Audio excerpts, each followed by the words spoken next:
Balaji computer centre Sanawada आपका हार्दिक स्वागत करता है।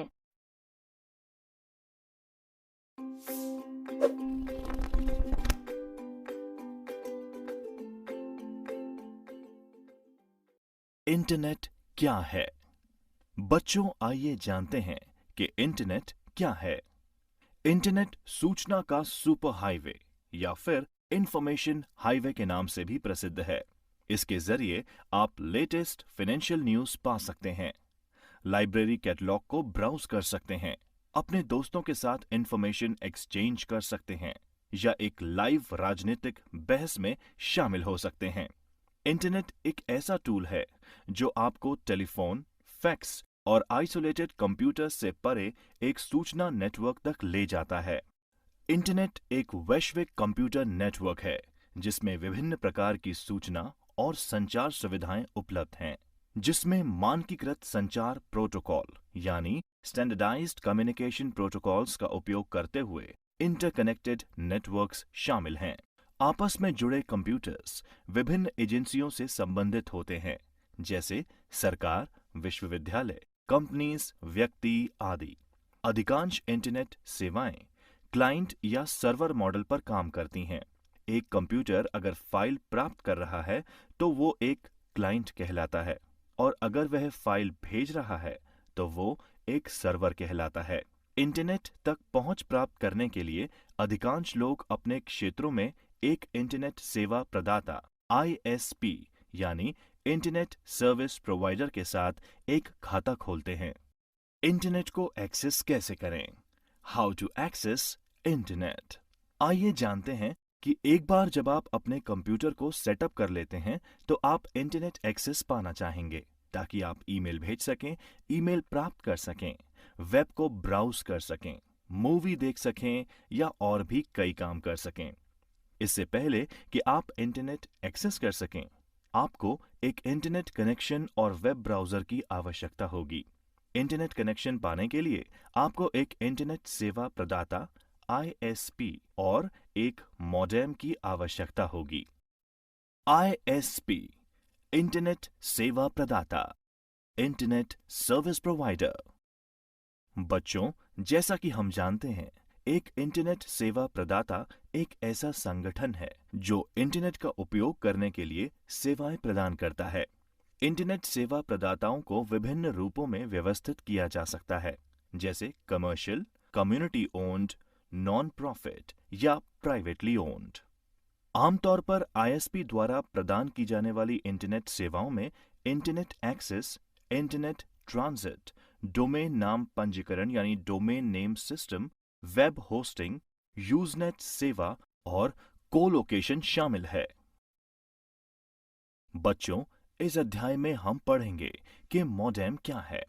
मॉडेम एक डिवाइस या प्रोग्राम है जो डेटा ट्रांसमिट करने के लिए एक कंप्यूटर को सक्षम बनाता है। उदाहरण के तौर पर डेटा को टेलीफोन या केबल लाइन पर संचारित किया जा सकता है। कंप्यूटर में जानकारी डिजिटल फॉर्म में संग्रहित की जाती है, जबकि टेलीफोन लाइंस पर इंफॉर्मेशन एनालॉग फॉर्म में संचारित की जाती है। मॉडेम यही काम करता है, डिजिटल इंफॉर्मेशन को एनालॉग इंफॉर्मेशन में एवं एनालॉग इंफॉर्मेशन को डिजिटल इंफॉर्मेशन में चेंज करना। मॉडेम मॉड्यूलेटर, डीमॉड्यूलेटर का संक्षिप्त रूप है। एक मॉडेम एक कंप्यूटर या अन्य डिजिटल डिवाइस से आउटगोइंग डिजिटल सिग्नल को एक copper twisted pair telephone line के लिए एनालॉग सिग्नल में मॉड्यूलेट करता है और आने वाले एनालॉग सिग्नल को डीमॉड्यूलेट करता है और डिजिटल डिवाइस के लिए डिजिटल सिग्नल में इसे परिवर्तित करता है। मॉडेम विभिन्न प्रकार के होते हैं। इंटरनेट से कनेक्ट होना। एक बार जब आप अपने कंप्यूटर को सेटअप कर लेते हैं तो आप इंटरनेट एक्सेस पाना चाहेंगे ताकि आप ईमेल भेज सकें, ईमेल प्राप्त कर सकें, वेब को ब्राउज कर सकें और मूवी देख सकें आदि। इंटरनेट को एक्सेस करने के लिए आपको 3 चीजों की जरूरत होगी: एक इंटरनेट सेवा, एक मॉडेम और एक वेब ब्राउजर। इंटरनेट कनेक्शन सेवा। इंटरनेट सेवा को उपयोग में लेने के लिए सबसे पहले आपको किसी भी सर्विस प्रोवाइडर जिसकी सुविधाएं आपके एरिया में मौजूद हों, उससे इंटरनेट कनेक्शन सर्विस लेने की आवश्यकता होती है। आप अपने मित्रों, संबंधियों और पड़ोसियों से भी बात कर सकते हैं और जान सकते हैं कि वे कौन से आईएसपी की सेवाएं ले रहे हैं। आईएसपी को फाइनल करने से पहले बहुत से फैक्टर्स के बारे में सोचना चाहिए। उदाहरण के तौर पर, यदि आप ब्रॉडबैंड कनेक्शन लेने का प्लान कर रहे हैं, तो आप इंटरनेट सर्विस प्रोवाइडर के पास उपलब्ध बहुत से अलग अलग प्लान्स के बारे में विचार कर सकते हैं। मुख्य आईएसपीज हैं बीएसएनएल, एयरटेल, टाटा, एमटीएस इत्यादि। बहुत से आईएसपी ऑनलाइन इंटरैक्टिव फॉर्म्स की सुविधा भी प्रदान करते हैं, जिससे आप अपनी आवश्यकता और बजट के अनुसार बेस्ट प्लान चुन सकते हैं। आईएसपी सामान्यतः विभिन्न स्पीड्स के अनुसार प्लान दर्शाते हैं। अगर आप केवल इंटरनेट को ईमेल और सोशल नेटवर्किंग के लिए यूज करना चाहते हैं, तो धीमे गति के इंटरनेट कनेक्शन का भी इस्तेमाल किया जा सकता है। तथापि अगर आप बहुत म्यूजिक और मूवीज डाउनलोड करना चाहते हो, तो आपको तेज गति वाले इंटरनेट स्पीड की आवश्यकता होगी। आपको कुछ रिसर्च कर ये जानने का प्रयत्न करना चाहिए कि अपने क्षेत्र में क्या विकल्प उपलब्ध हैं। अब हम इंटरनेट सेवा के कुछ सामान्य प्रकार की चर्चा करेंगे। ब्रॉडबैंड, ये हाई स्पीड इंटरनेट कनेक्शन आमतौर पर टेलीफोन कंपनीज द्वारा प्रदान किया जाता है, जो आईएसपी के रूप में भी कार्य कर सकते हैं। उपलब्ध सबसे तेज विकल्पों में से एक ब्रॉडबैंड इंटरनेट बड़ी मात्रा में सूचना भेजने के लिए कई डेटा चैनल्स का उपयोग करता है। ब्रॉडबैंड शब्द ब्रॉड बैंडविड्थ के लिए शॉर्ट फॉर्म है। ब्रॉडबैंड इंटरनेट स्पीड उपयोगकर्ताओं को कंप्यूटर के माध्यम से वीडियो कॉन्फ्रेंसिंग, कंप्यूटर पर वॉइस कॉल्स और उच्च गुणवत्ता वाले ऑडियो और वीडियो स्ट्रीमिंग सहित टेक्नोलॉजीज का लाभ लेने देता है। उपलब्ध ब्रॉडबैंड के प्रमुख प्रकार में डीएसएल, केबल, सैटेलाइट और मोबाइल ब्रॉडबैंड शामिल है। ब्रॉडबैंड की गति को सामान्यतः मेगाबिट प्रति सेकंड यानी एमबीपीएस में मापा जाता है। Wifi, wireless Fidelity. Wifi WLAN यानी वायरलेस लोकल एरिया नेटवर्किंग हेतु एक तकनीक है, जिसे डिवाइसेस तक संचारित करने के लिए रेडियो फ्रीक्वेंसी की आवश्यकता होती है। वाईफाई टेक्नोलॉजी का उपयोग करने वाले डिवाइस में personal computer, video game consoles, smartphone, digital camera, tablet computer, digital audio player और आधुनिक प्रिंटर्स शामिल हैं। वाईफाई कंपैटिबल डिवाइस एक WLAN नेटवर्क और एक वायरलेस एक्सेस पॉइंट के माध्यम से इंटरनेट से कनेक्ट कर सकते हैं। इस तरह के एक एक्सेस पॉइंट या हॉटस्पॉट की रेंज घर के अंदर लगभग 20 मीटर यानी लगभग 66 फीट और घर के बाहर थोड़ी और ज्यादा होती है। हॉटस्पॉट का कवरेज दीवारों युक्त एक कमरे के बराबर छोटा हो सकता है, जो रेडियो तरंगों को ब्लॉक करता है, या कई ओवरलैपिंग एक्सेस पॉइंट का उपयोग करके कई वर्ग किलोमीटर्स तक की कवरेज भी हो सकती है। कोई भौतिक कनेक्शन नहीं होने पर वायर्ड कनेक्शन की तुलना में ये हमलों के प्रति अधिक संवेदनशील होता है, जैसे Ethernet. DSL, digital subscriber line सेवा एक ब्रॉडबैंड कनेक्शन का प्रयोग करती है, जो इसे डायल अप से अधिक तेज बनाता है। डीएसएल फोन लाइन के माध्यम से इंटरनेट से कनेक्ट करते हैं, लेकिन इसके लिए आपको घर पर लैंडलाइन होने की आवश्यकता नहीं होती। डायल अप के विपरीत ये एक बार सेटअप होने के बाद हमेशा कनेक्टेड रहता है और आप इसके साथ फोन लाइन भी इस्तेमाल कर सकते हैं। केबल लाइन, केबल सेवा केबल टीवी के माध्यम से इंटरनेट से कनेक्ट करती है। यद्यपि इसे पाने के लिए केबल टीवी की जरूरत नहीं है। ये एक ब्रॉडबैंड कनेक्शन का उपयोग करता है और दोनों डायल अप और डीएसएल सेवा की तुलना में तेज होता है। हालांकि ये उन्हीं स्थानों पर उपलब्ध हो सकता है जहां केबल टीवी होता है। सैटेलाइट, उपग्रह, ये कनेक्शन ब्रॉडबैंड का उपयोग करता है, लेकिन इसमें केबल या फोन लाइंस की आवश्यकता नहीं होती। ये पृथ्वी की परिक्रमा कर रहे उपग्रह के माध्यम से इंटरनेट को जोड़ता है। परिणाम स्वरूप ये लगभग दुनिया में कहीं भी इस्तेमाल किया जा सकता है, लेकिन कनेक्शन मौसम की वजह से प्रभावित हो सकता है। एक उपग्रह कनेक्शन थोड़ी देरी से डेटा संचार करता है, इसलिए उपग्रह कनेक्शन उन लोगों के लिए बहुत अच्छा विकल्प नहीं है जो रियल टाइम एप्लीकेशन जैसे गेमिंग या वीडियो कॉन्फ्रेंसिंग का उपयोग करते हैं। मोबाइल, मोबाइल फोन कनेक्शन के माध्यम से मोबाइल ऑपरेटर्स द्वारा इंटरनेट सेवाएं प्रदान की जाती हैं। 3G और 4G सेवा का सबसे अधिक मोबाइल फोन और टैबलेट कंप्यूटर के साथ प्रयोग किया जा रहा है। ये आपके मोबाइल फोन या टैबलेट कंप्यूटर को ISP यानी इंटरनेट सर्विस प्रोवाइडर के माध्यम से वायरलेस तरीके से जोड़ता है। यदि आपके पास एक उपकरण है जो 3G या 4G सक्षम है, तो आप इंटरनेट घर के बाहर भी इस्तेमाल कर पाएंगे, तब भी जब वहां कोई वाईफाई कनेक्शन मौजूद नहीं है। उपयोगी जानकारी, यूजफुल टिप्स। मोबाइल ब्रॉडबैंड एक portable modem, mobile phone, USB wireless modem, tablet या अन्य मोबाइल उपकरणों के नेटवर्क के माध्यम से वायरलेस इंटरनेट एक्सेस के लिए प्रयोग में आने वाला एक मार्केटिंग शब्द है। इंट्रानेट। आइए अब हम पढ़ते हैं इंट्रानेट के बारे में। एक इंट्रानेट एक निजी नेटवर्क है जो केवल उस ऑर्गेनाइजेशन के कर्मचारियों के लिए ही सुलभ होता है। आमतौर पर संगठन के इंटरनल IT सिस्टम से जानकारी और सेवाओं की एक विस्तृत श्रृंखला यानी डिटेल्ड लिस्ट संगठन के कर्मचारियों के लिए उपलब्ध होती है एवं ये इंटरनेट पर आम जनता के लिए उपलब्ध नहीं होती। एक इंट्रानेट वेबसाइट किसी भी अन्य वेबसाइट्स की तरह काम करती है, लेकिन एक इंट्रानेट को सिक्योरिटी देने वाला फायरवॉल अनऑथराइज्ड उपयोग को बंद कर देता है। इंटरनेट बनाम intranet. Internet global world wide web है, जबकि इंट्रानेट एक कंपनी का प्राइवेट इंटरनेट है जिसे सिर्फ कंपनी के अंदर इस्तेमाल किया जा सकता है। दोनों TCP/IP प्रोटोकॉल को उपयोग में लेते हैं और साथ में ईमेल और अन्य वर्ल्ड वाइड वेब मानक का इस्तेमाल भी करते हैं। दोनों में मुख्य फर्क ये है कि इंटरनेट का यूजर इंटरनेट पर जा सकता है, लेकिन सुरक्षा कारणों जैसे कंप्यूटर फायरवॉल के कारण इंटरनेट यूजर इंट्रानेट पर नहीं जा सकता। इंट्रानेट बिना इंटरनेट कनेक्शन के भी चल सकता है। इंटरनेट अधिक व्यापक एक बड़ी आबादी में फैला है, सभी वेब आधारित सेवाओं के लिए बेहतर पहुंच प्रदान करता है और इस प्रकार बहुत से उपयोगकर्ताओं के लिए सूटेबल है। इंट्रानेट इंटरनेट का एक अधिक सुरक्षित और प्राइवेटाइज्ड वर्जन है। पूर्ण रूप से एक ऑर्गेनाइजेशन में आंतरिक संचार यानी कम्युनिकेशन के उद्देश्य से बनाया गया इंट्रानेट एक ऐसी व्यवस्था है जो संगठन की संचार व्यवस्था को सुव्यवस्थित बनाए रखता है, जिससे संपूर्ण वर्ष 24 घंटे त्वरित डेटा एक्सचेंज संभव हो पाता है। एक वेबसाइट खोलना। Opening a website.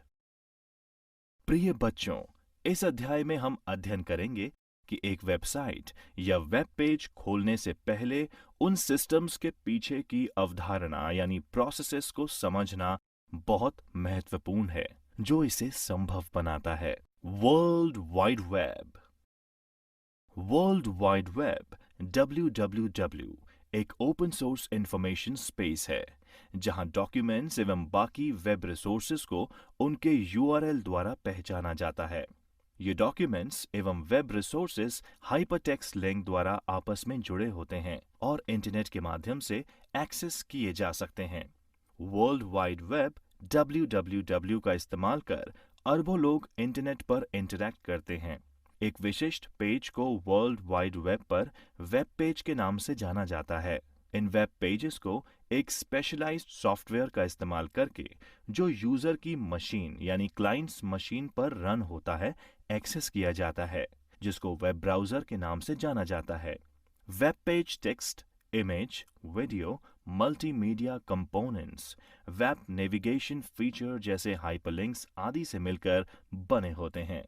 इंटरनेट और वर्ल्ड वाइड वेब एक दूसरे के स्थान पर इस्तेमाल होते हैं, लेकिन वे समान नहीं हैं। इंटरनेट हार्डवेयर भाग के रूप में कहा जा सकता है।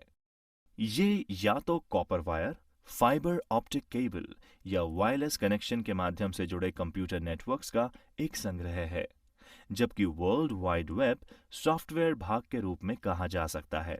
ये वेब पेज का एक संग्रह है जो हाइपरलिंक और URL के माध्यम से जुड़े हुए हैं। वर्ल्ड वाइड वेब इंटरनेट द्वारा उपलब्ध कराई गई सेवाओं में से एक है। ईमेल, चैट, ब्लॉगिंग एवं फाइल स्थानांतरण यानी फाइल ट्रांसफर इंटरनेट पर सेवाओं के उदाहरण हैं। वेबसाइट। बच्चों, आइए जानते हैं वेबसाइट के बारे में। एक वेबसाइट वर्ल्ड वाइड वेब यानी www फाइलों का एक संबंधित संग्रह है, जिसमें साथ में एक पेज भी होता है जिसे होम पेज कहते हैं। एक होम पेज वह पेज है जो कि किसी भी वेबसाइट को एक्सेस करने पर सबसे पहले खुलता है। प्राय कोई भी कंपनी या एक व्यक्ति जिसकी वेबसाइट होती है, वह आपको अपनी वेबसाइट के होम पेज का पता देता है, क्योंकि होम पेज के द्वारा आप पूरी वेबसाइट को नेविगेट कर सकते हैं और किसी भी पेज पर पहुंच सकते हैं। वेबसाइट से कई कार्य किए जा सकते हैं और कई तरह से इन्हें काम में लिया जा सकता है। वेबसाइट किसी की निजी वेबसाइट हो सकती है, एक वाणिज्यिक यानी कमर्शियल वेबसाइट हो सकती है, एक सरकारी यानी गवर्नमेंट वेबसाइट या एक गैर लाभकारी संगठन यानी एनजीओ वेबसाइट भी हो सकती है। वेबसाइट एक व्यक्ति, एक व्यापार या अन्य संगठन का कार्य हो सकता है और आमतौर पर वेबसाइट एक विशेष विषय या उद्देश्य के लिए समर्पित होती है। किसी भी वेबसाइट पर किसी अन्य वेबसाइट के लिए एक हाइपरलिंक शामिल किया जा सकता है। वेब पेज को अलग-अलग आकार की कंप्यूटर आधारित एवं इंटरनेट सक्षम डिवाइस के द्वारा देखा या एक्सेस किया जा सकता है, जैसे डेस्कटॉप कंप्यूटर, लैपटॉप, पीडीए और मोबाइल फोन। एक वेबसाइट को एक कंप्यूटर सिस्टम पर होस्ट किया जाता है, जिसे वेब सर्वर कहते हैं। इसे HTTP सर्वर भी कहा जा सकता है। वेबसाइट्स को दो व्यापक श्रेणियों यानी कैटेगरीज में विभाजित किया जा सकता है, स्टैटिक और डायनेमिक। स्टैटिक साइट्स की जानकारी स्थिर होती है और यूजर को संवाद की अनुमति नहीं दी जाती, जबकि डायनेमिक साइट वेब 2.0 समुदाय का हिस्सा है और साइट ओनर और साइट फॉलोअर्स के बीच संवाद के लिए अनुमति देती है। Uniform resource locator. आइए पढ़ते हैं यूनिफॉर्म रिसोर्स लोकेटर यानी URL के बारे में। URL को आमतौर पर वेब एड्रेस के रूप में भी जाना जाता है। ये एक वेब रिसोर्स का संदर्भ है जो एक कंप्यूटर नेटवर्क पर उस संसाधन का स्थान दर्शाता है और उस तक पहुंचने के लिए इस्तेमाल किया जाता है। URL वेब पृष्ठों HTTP के संदर्भ के लिए सबसे अधिक उपयोग लिया जाता है, लेकिन ये फाइल ट्रांसफर, मेल टू या डेटाबेस एक्सेस के लिए भी उपयोग किया जाता है। अधिकांश ब्राउज़र वेब पेज के URL को एड्रेस बार में प्रदर्शित करते हैं। URL एक वेबसाइट, फाइल या दस्तावेज का सामान्य प्रारूप में इंटरनेट पता है। इंटरनेट से जुड़े प्रत्येक कंप्यूटर का अपना एक यूनिक URL होता है, जिसके बिना दूसरे कंप्यूटर तक पहुंच नहीं बनाई जा सकती। आमतौर पर एक URL निम्न प्रकार से प्रदर्शित किया जा सकता है। ये एक प्रोटोकॉल यानी HTTP, एक होस्ट नेम, डोमेन नेम और एक फाइल नेम इंगित करता है। TLDs यानी टॉप लेवल डोमेन के कुछ उदाहरण संदर्भ के लिए यहां साझा किए जा रहे हैं। क्षेत्र .com परिभाषा कमर्शियल या व्यावसायिक, उपयोग हेतु व्यापार। क्षेत्र .edu परिभाषा शिक्षा, उपयोग हेतु विश्वविद्यालय। क्षेत्र .gov परिभाषा सरकार, उपयोग हेतु विभिन्न देशों की सरकार एवं भारत के विभिन्न राज्यों की सरकार। क्षेत्र .net परिभाषा नेटवर्क, उपयोग हेतु नेटवर्क प्रदाता या नेटवर्क प्रोवाइडर्स। क्षेत्र .org परिभाषा संगठन या ऑर्गेनाइजेशंस, उपयोग हेतु गैर लाभकारी और अन्य संगठन, non profit and miscellaneous organisations. Domain name system यानी DNS। आइए अब समझते हैं कि डोमेन नेम सिस्टम असल में है क्या। Domain name system internet domain नामों का पता लगाने और उनका इंटरनेट प्रोटोकॉल एड्रेस में अनुवाद करने का एक तरीका है। एक डोमेन नाम एक इंटरनेट एड्रेस यानी पते को याद रखने का एक सार्थक और आसान तरीका है। डोमेन नेम सिस्टम कंप्यूटर, सेवाओं या किसी भी इंटरनेट या एक निजी नेटवर्क से जुड़े संसाधन के लिए एक श्रेणीबद्ध वितरित नामकरण प्रणाली है। ये डोमेन नेम्स, जो कि मनुष्य द्वारा आसानी से याद किए जा सकते हैं, को संख्यात्मक आईपी एड्रेस यानी न्यूमेरिकल आईपी एड्रेसेस में परिवर्तित करने का तरीका है, जिसकी आवश्यकता कंप्यूटर सेवाओं एंड डिवाइस के लिए दुनिया भर में होती है। डोमेन नेम सिस्टम सभी इंटरनेट सुविधाओं की सुविधा का एक आवश्यक घटक है, क्योंकि ये इंटरनेट के प्राथमिक निर्देशिका सेवा यानी प्राइमरी डायरेक्टरी सर्विस है। डोमेन नाम अल्फाबेटिक होते हैं, इसलिए याद करने में आसान है। इंटरनेट हालांकि वास्तव में आईपी पतों यानी आईपी एड्रेसेस पर आधारित है। हर बार जब आप एक डोमेन नाम का उपयोग करते हैं, तब डीएनएस सेवा इस डोमेन नेम को एक विशिष्ट आईपी पते में बदल देती है। उदाहरण के लिए, डोमेन नाम www.example.com 198.105.232.4 जैसे किसी आईपी एड्रेस में परिवर्तित हो सकता है। ब्राउज़र एक सॉफ्टवेयर एप्लीकेशन है जो वर्ल्ड वाइड वेब पर कंटेंट लोकेट करने, प्राप्त करने एवं प्रदर्शित करने में उपयोग में आती है, जैसे images, web pages, video contents इत्यादि। एक क्लाइंट सर्वर मॉडल की तरह ब्राउज़र एक क्लाइंट की तरह काम करता है, जो कि यूजर के कंप्यूटर पर रन होता है। ब्राउज़र वेब सर्वर को संपर्क यानी कांटेक्ट करके इंफॉर्मेशन रिक्वेस्ट करता है। उसके बाद वेब सर्वर इंफॉर्मेशन प्राप्त करके वापस इंफॉर्मेशन वेब ब्राउज़र को भेज देता है। ब्राउज़र इस इंफॉर्मेशन को प्रोसेस करके कंप्यूटर पर डिस्प्ले कर देता है। आज के ब्राउज़र्स अति आधुनिक हैं एवं पूरी तरह से कार्यात्मक यानी फुली फंक्शनल सॉफ्टवेयर एप्लीकेशन हैं, जो वेब सर्वर पर hosted web pages, application, JavaScript एवं अन्य तरह के कंटेंट्स को प्रोसेस और प्रदर्शित कर सकते हैं। वेब ब्राउज़र एक user interface, layout engine, rendering engine, JavaScript interpreter, user interface backend, network एवं डेटा कंपोनेंट से मिलकर बनता है। दो सबसे लोकप्रिय ब्राउज़र हैं माइक्रोसॉफ्ट इंटरनेट एक्सप्लोरर और गूगल क्रोम। अन्य प्रमुख ब्राउज़र्स में फायरफॉक्स, एप्पल सफारी और ओपेरा शामिल है। HTTP यानी हाइपरटेक्स्ट ट्रांसफर प्रोटोकॉल वितरित सहयोगी हाइपरमीडिया सूचना प्रणाली के लिए एक एप्लीकेशन प्रोटोकॉल है। HTTP वर्ल्ड वाइड वेब के लिए डेटा संचार का आधार है। हाइपरटेक्स्ट संरचित टेक्स्ट होता है जो तार्किक लिंक यानी हाइपरलिंक का उपयोग करता है। HTTP हाइपरटेक्स्ट का आदान प्रदान या हस्तांतरण करने का प्रोटोकॉल है। क्लाइंट सर्वर कंप्यूटिंग मॉडल में एक अनुरोध प्रतिक्रिया यानी रिक्वेस्ट रिस्पॉन्स प्रोटोकॉल के रूप में HTTP कार्य करता है।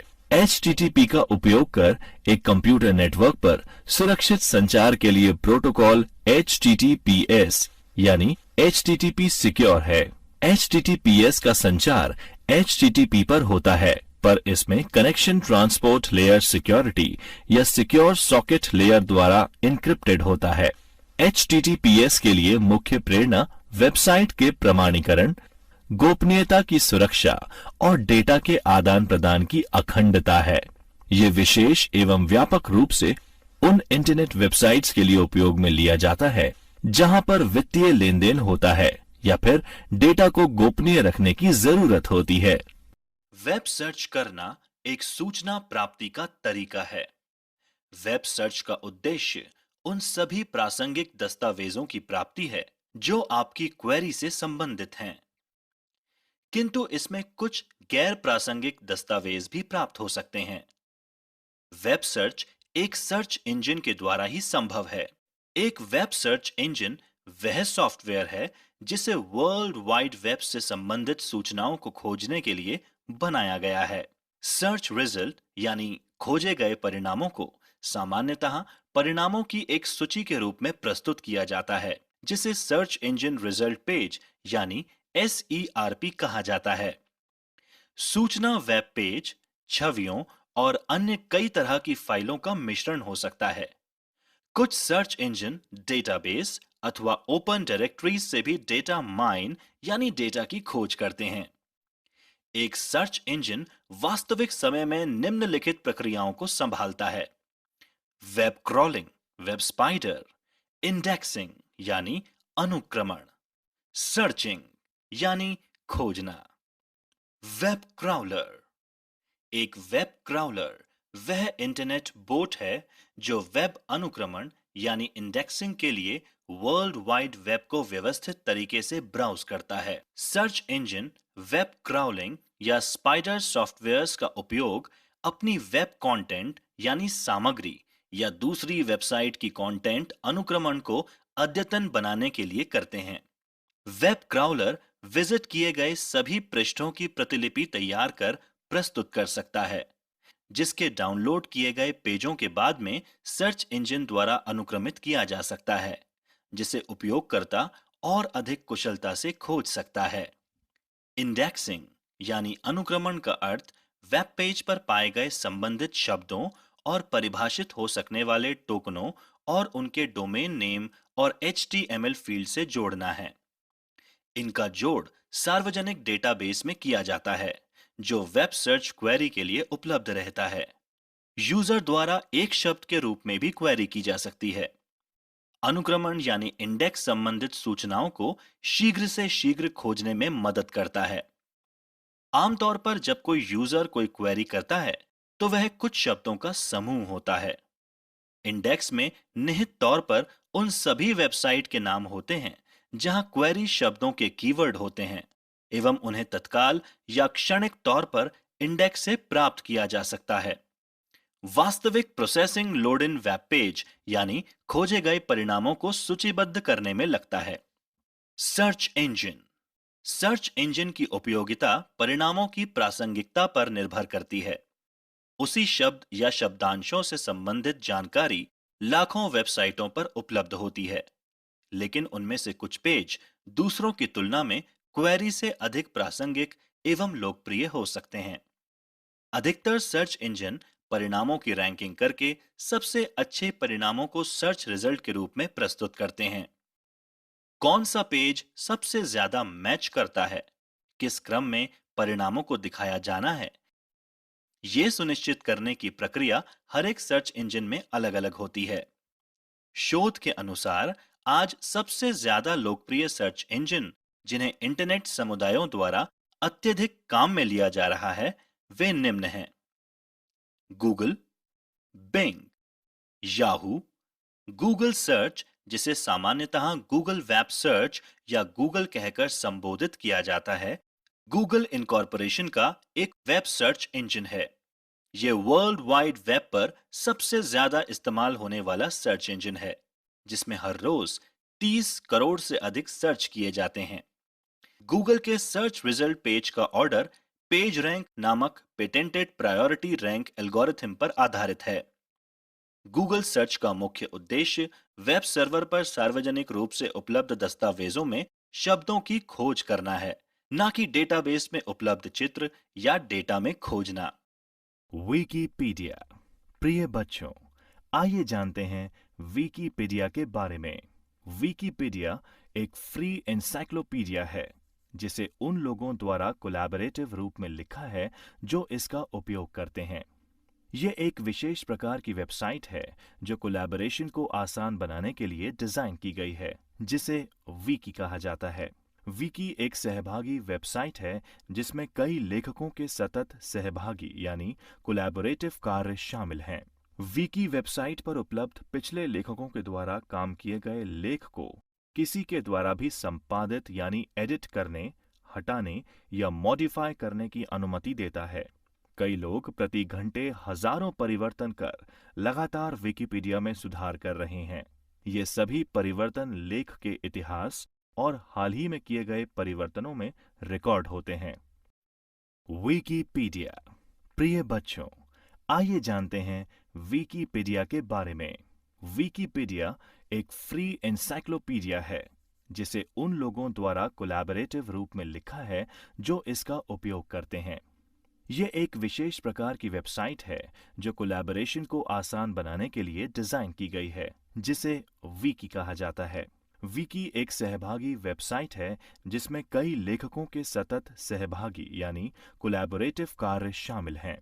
विकी वेबसाइट पर उपलब्ध पिछले लेखकों के द्वारा काम किए गए लेख को किसी के द्वारा भी संपादित यानी एडिट करने, हटाने या मॉडिफाई करने की अनुमति देता है।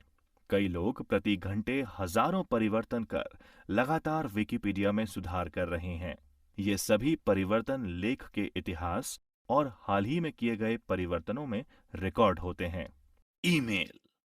इलेक्ट्रॉनिक मेल को 1983 से ईमेल कहा जाता है। ये एक मैसेज को डिजिटल फॉर्म में एक लेखक से दूसरे या अधिक प्राप्तकर्ताओं तक पहुंचाया जाता है। ईमेल इंटरनेट अथवा कंप्यूटर नेटवर्क द्वारा संचालित होता है। आज का ईमेल सिस्टम स्टोर कर प्रेषित यानी फॉरवर्ड करने वाले प्रारूप यानी स्टोर एंड फॉरवर्ड पर कार्य करता है। ईमेल सर्वर इसे स्वीकार करते हैं, भेजते हैं, पहुंचाते हैं तथा उसको संग्रहित भी रखते हैं। इसके लिए ना तो उपयोगकर्ताओं को और ना ही प्राप्तकर्ता को एक ही साथ ऑनलाइन होना अनिवार्य होता है। इसके लिए उपयोगकर्ता व प्राप्तकर्ता को इतने ही समय तक सर्वर से जुड़ा रहना होता है जब तक कि सूचना भेजी जा सके या प्राप्तकर्ता सर्वर से सूचना प्राप्त कर ले। दोनों का साथ होना कतई आवश्यक नहीं है। इंटरनेट ईमेल सूचना के 3 भाग होते हैं: संदेश, संदेश हेडर और मैसेज बॉडी। संदेश हेडर सूचना को नियंत्रित करता है, जिसमें मुख्य रूप से भेजने वाले का ईमेल पता तथा प्राप्त करने वालों के पते होते हैं। आमतौर पर इसमें वर्णनात्मक जानकारी भी जोड़ दी जाती है, जैसे विषय का हेडर क्षेत्र तथा मैसेज देने की तारीख व समय। लोकप्रिय ईमेल प्लेटफॉर्म्स में जीमेल, याहू मेल, आउटलुक एवं अन्य शामिल हैं। ईमेल का सामान्य फॉर्मेट लोकल पार्ट @डोमेन है। उदाहरण के लिए jsmith@example.org। एक ईमेल एड्रेस में 2 भाग होते हैं। सिंबल से पहले का भाग लोकल पार्ट कहलाता है। लोकल पार्ट मेल बॉक्स के नाम को, जो कि अक्सर यूजर या प्राप्तकर्ता का नाम होता है, जैसे कि jsmith। सिंबल के बाद का भाग डोमेन का नाम यानी मेलबॉक्स के प्रबंधन संबंधित इकाई का नाम होता है, जैसे कि कंपनी का नाम यहां है example.com। हम आगामी भागों में जीमेल के उदाहरणों को बताएंगे। ईमेल एक्सेस करना। How to access electronic mail. आइए जानते हैं कि ईमेल का उपयोग कैसे किया जाए और इसका प्रदर्शन करने के लिए हम जीमेल का उदाहरण लेंगे। ईमेल लिखना तथा भेजना अन्य लोगों को जल्दी जानकारी देने का एक क्विक तथा सरल तरीका है। एक टच बटन के माध्यम से ही आप अपने मित्रों या परिवारों को कहीं भी, विश्व में कहीं से भी समाचार भेज सकते हैं। ये स्टेप्स आपको बताएंगे कि जीमेल खाते यानी जीमेल अकाउंट का इस्तेमाल करते हुए ईमेल कैसे भेजना है। इसके लिए आपको इन चीजों की जरूरत होगी: एक कंप्यूटर में कार्यकारी स्थिति में इंटरनेट कनेक्शन, एक सेटअप किया हुआ ईमेल खाता जिसमें ईमेल भेजने व प्राप्त करने की सुविधा हो। एक ईमेल भेजने के लिए निम्न कदम दर कदम यानी स्टेप बाय स्टेप दिशा निर्देश का पालन करें। ईमेल भेजने के स्टेप्स। स्टेप 1, अपने जीमेल में लॉगिन करें ताकि आप अपने जीमेल खाते के डैशबोर्ड यानी मुख्य पृष्ठ पर पहुंच जाएं। स्टेप 2, कंपोज पर क्लिक करें। स्टेप 3, एक नई रिक्त ईमेल विंडो खुल जाएगी। टू बॉक्स में उस ईमेल पते को टाइप करें जिसे आप मेल भेजना चाहते हो। स्टेप 4, यदि आप किसी अन्य को भी शामिल करना चाहते हैं जिससे कि वे भी आपके संवाद से अवगत रहें, तो आप सीसी यानी प्रतिलिपि या बीसीसी यानी गुप्त प्रतिलिपि का उपयोग कर सकते हैं। सीसी का अर्थ कार्बन कॉपी तथा बीसीसी का अर्थ ब्लाइंड कार्बन कॉपी है। सीसी क्षेत्र में ईमेल पते के जोड़ने का अर्थ यह है कि सूचना की प्रति इस व्यक्ति या व्यक्तियों को भी प्राप्त होगी। किंतु यदि आपने इसे बीसीसी में डाला है तो उक्त ईमेल की एक कॉपी जिसका पता इसमें आपने भरा है को भी प्राप्त होगी। लेकिन दूसरे प्राप्तकर्ता उसका ईमेल एड्रेस नहीं देख पाएंगे। स्टेप 5, विषय यानी सब्जेक्ट फील्ड एक शीर्षक की तरह प्राप्तकर्ता को विषय के बारे में जानकारी पाने की अनुमति प्रदान करेगा।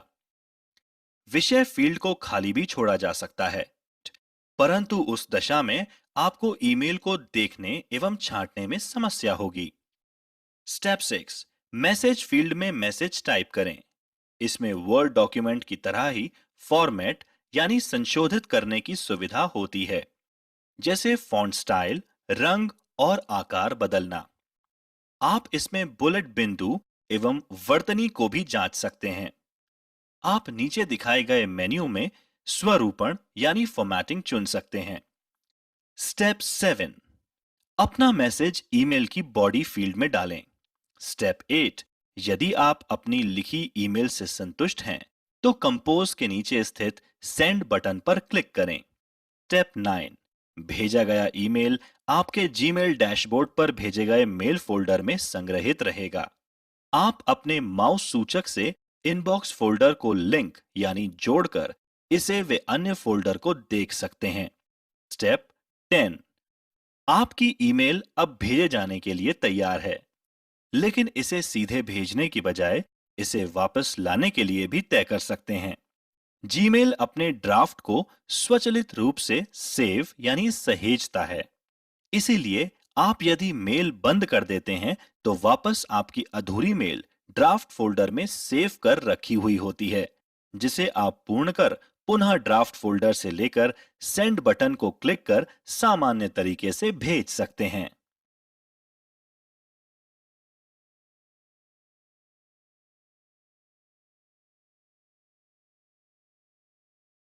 विभिन्न ईमेल विकल्प, various email options, CC, BCC, attachments.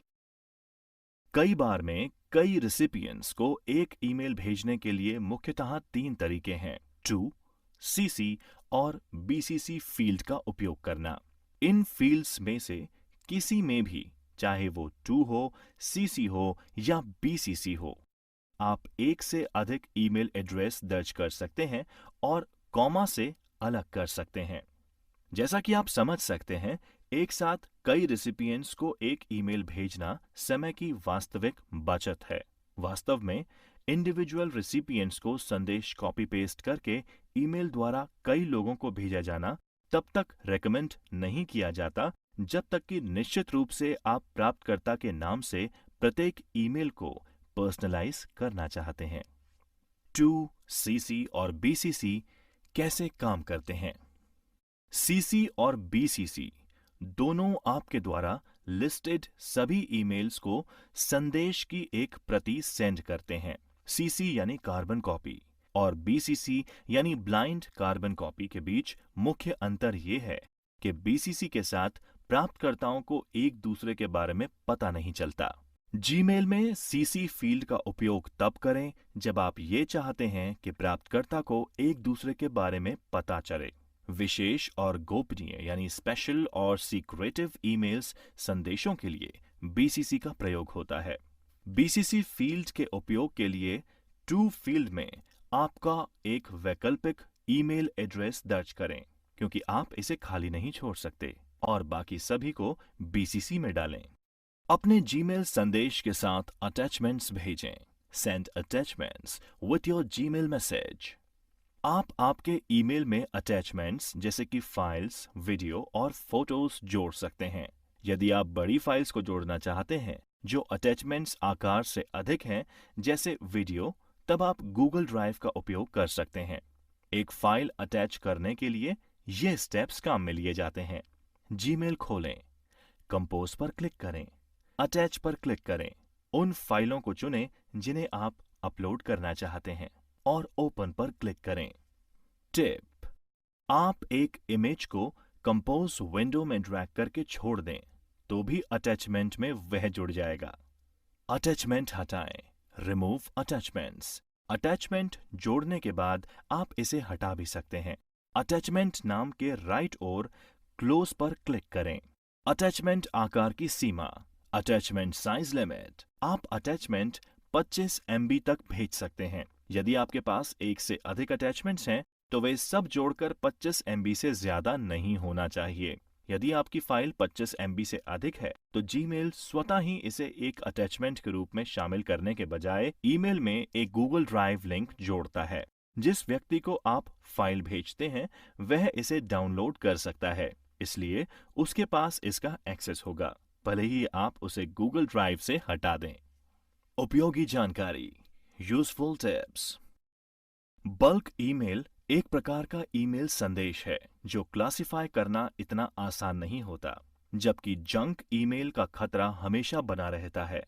Bulk email में आमतौर पर एक एडवर्टीजमेंट या मार्केटिंग मैसेज शामिल होता है, जिसे बार बार भेजे जाने की संभावना नहीं होती।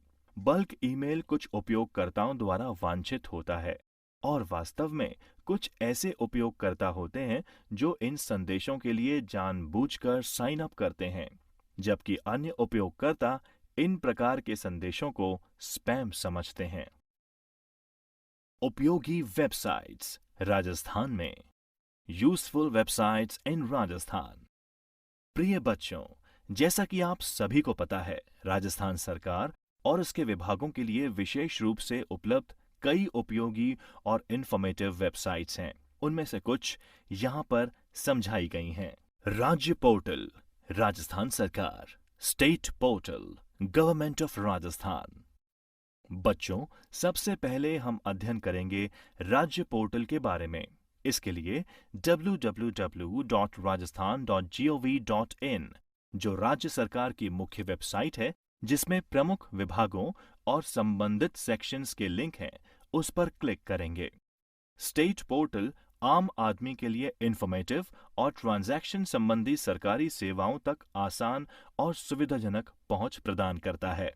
इसके साथ राजस्थान सरकार इसके माध्यम से किसी भी समय और कहीं भी सभी नागरिक सेवाओं तक पहुंचने के लिए वन स्टॉप विंडो इंटरफेस प्रदान करती है। स्टेट पोर्टल के लाभ। नागरिकों यानी सिटीजन्स और सरकारी उपयोगकर्ताओं यानी गवर्नमेंट यूजर्स के लिए सभी सरकारी मामलों के लिए सूचना का एक सोर्स है। इस पोर्टल पर एक वेब निर्देशिका rajasthan.gov.in/government-web-directory/pages/default.aspx भी है, जिसका इस्तेमाल उपयोगकर्ताओं द्वारा राज्य सरकार के किसी भी विभाग, agency, autonomous body, state assembly, judiciary आदि की वेबसाइट तक पहुंचने के लिए किया जा सकता है। सिटीजन्स, बिजनेसेस और विदेशी लोगों के लिए सभी इंफॉर्मेटरी या ट्रांजैक्शन संबंधी सरकारी सेवाओं के लिए सिंगल विंडो इंटरफेस। विभागीय वेब पोर्टल से तुरंत लिंक करने के लिए ये विभागीय वेबसाइट्स के माध्यम से वास्तविक समय के अपडेट यानी रियल टाइम अपडेट उपयोगकर्ताओं तक पहुंचाना सुनिश्चित करता है। इस ऑनलाइन सिस्टम की मदद से किसी को भी किसी भी स्कूल में सीटों की संख्या, प्रवेश के लिए ऑनलाइन आवेदन, शुल्क की प्रतिपूर्ति यानी फीस रिएम्बर्समेंट, फॉर्म वितरण यानी फॉर्म डिस्ट्रीब्यूशन और जमा तिथि यानी रिसिप्ट डेट्स, लॉटरी जानकारी, अन्य विभिन्न विवरणों यानी डिटेल्स के साथ स्कूल में भर्ती छात्रों के विवरण मिल सकते हैं।